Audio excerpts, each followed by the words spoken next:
flower. Peace and love, inner power. Open up, inner flower. Peace and love, inner power.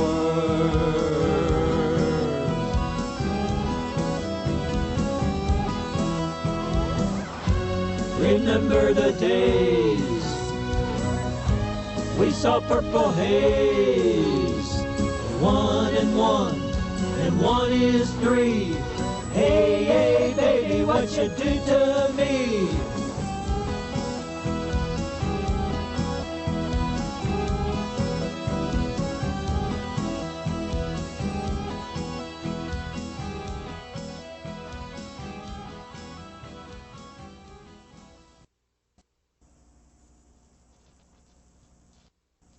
From here we go forth and convince other people. So you start thinking, who is this audience? What kind of words, what kind of symbols is going to reach this particular group? You repeat your 3 points. You notice I just repeated my points about that? And so I do it myself. And then you take advantage of the opportunities when they come up. And for example, I did my little pitch. Oaksterdam News, you know, we are not a traditional corporate news media. We're an advocacy press that wants to get your message out to people who are interested in reading your message. And so, why didn't I get an article from any of you guys?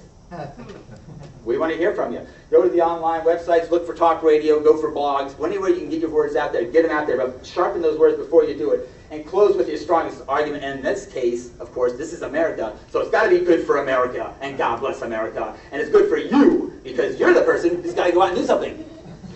Okay, and lastly, of course, join us, because together is the way that we make the difference. And so in conclusion, I just say, keep spreading the word. Look, listen, and learn. We learn from our allies, but we also learn from our enemies. If there's one thing you can learn from Karl Rove, is to watch everything that he says and everything that he does and turn it around to our advantage, because this guy is like the evil genius of our era. And also, don't be afraid to say and make a mistake, because once you get a negative reaction to something you said, that's what it will take for you to go back and say, now, how could I have said that in a way that would have resonated with them? I love that word, Marcia. Okay, so thank you all. Glad to be here. Keep up the show.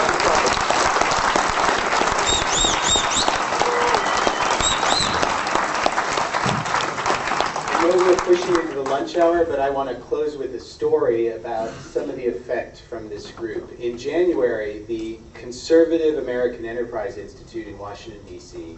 had a symposium on drug policy. And the authors presented their findings. They argued that we should do more research into the medical benefits of marijuana.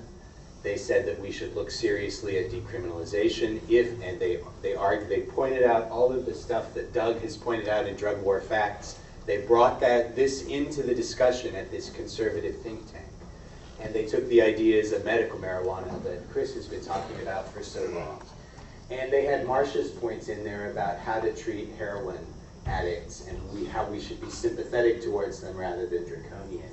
And it really was that the work of this movement over years of being disciplined, consistent, and using good rhetoric, it's now permeating that a conservative think tank is pushing those ideas. And the point I wanted to make echoes something that Ed said. One of the commenters was a drug warrior for 14 years, the architect of Plan Colombia.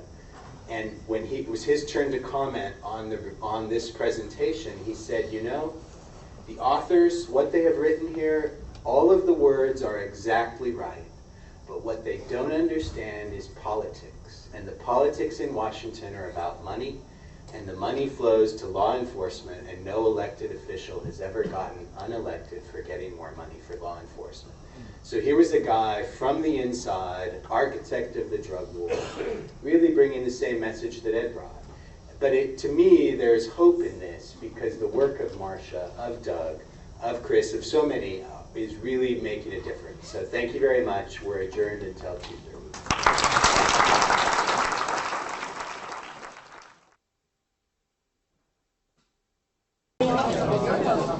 Where's that?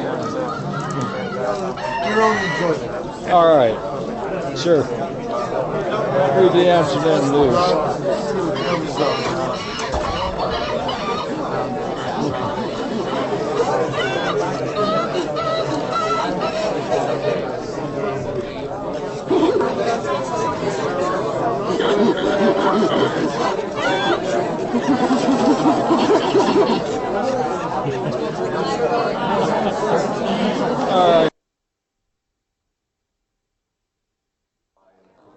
Good evening. Welcome to Louisville Late Night.